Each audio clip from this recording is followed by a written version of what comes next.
पवईत नागरिकांकडून पोलिसांवर दगडफेक करण्यात आलेली होती आणि आता घटनास्थळी भूषण गगराणी यांनी पाहणीही केली आहे। 10 ते 15 पालिकेचे कर्मचारी जखमी झालेले होते, तर काही पोलिसही जखमी झाल्याचं वृत्त आहे।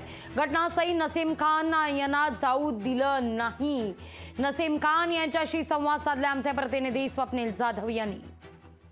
पवईतील जयभीम नगर सोसायटीवरती या रहिवाशांवरती तोडक कारवाई, निष्कासनाची कारवाई करण्यात आली। दगडफेक सुद्धा झालेली आहे। नक्की प्रकरण काय?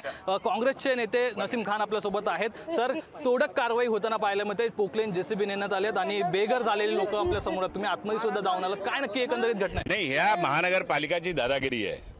विशेष म्हणून एस वार्डचे जे विभाग अधिकारी आहेत, वार्ड ऑफिस असिस्टंट कमिशनर आहेत, त्यांची, स्थानीय नेत्यांची, पोलिसांची स्थानीय हे मिलीभगत होऊन ही कारवाई करण्यात आलेली आहे। जे नियमबाह्य आहे ते आम्ही विचारल्यानंतर ते म्हणतात की हायकोर्टाची ऑर्डर आहे।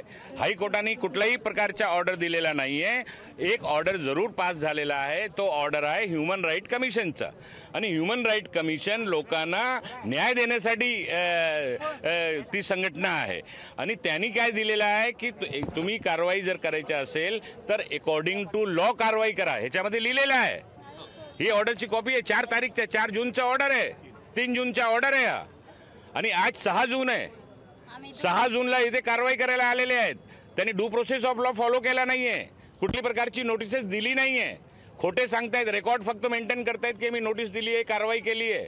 हे चुकीचे आहे। हे स्थानिक नेते, बिल्डर आणि जे महानगरपालिकाचे भ्रष्ट अधिकारी आहेत एस वार्डचे, हे सगळे हात मिळवणी करून यांनी कारवाई केलेली आहे। त्याचा आम्ही निषेध करतोय। त्यांच्या विरुद्ध हायकोर्टपर्यंत जायला लागेल तर आम्ही जाऊ, गोरगरीब लोकांना न्याय देण्यासाठी लढा लढू। सरकारचा अंकुश नाही एकंदरीत त्यावर? अजिबात अंकुश नाहीये। अंकुश असलं तर अशी कारवाई करण्याची हिंमत आहे काय कुठल्या अधिकाऱ्याची? आमच्या सुद्धा शासन या राज्यामध्ये 15 वर्ष होता। एक उदाहरण द्या, कुठल्या समाजाच्या वर किंवा कुठल्याही लोकांवर अन्याय झाला असेल? हे सगळे खेळीमेळी मिळून हात मिळवणी करून हे सगळे कारवाई चालू आहे। कॅमेरा पर्सन विनीत पेडणेकर सह स्वप्नील जाधव, लोकशाही मराठी, मुंबई। लोकशाही मराठी, ऐका, पहा, जागरूक रहा।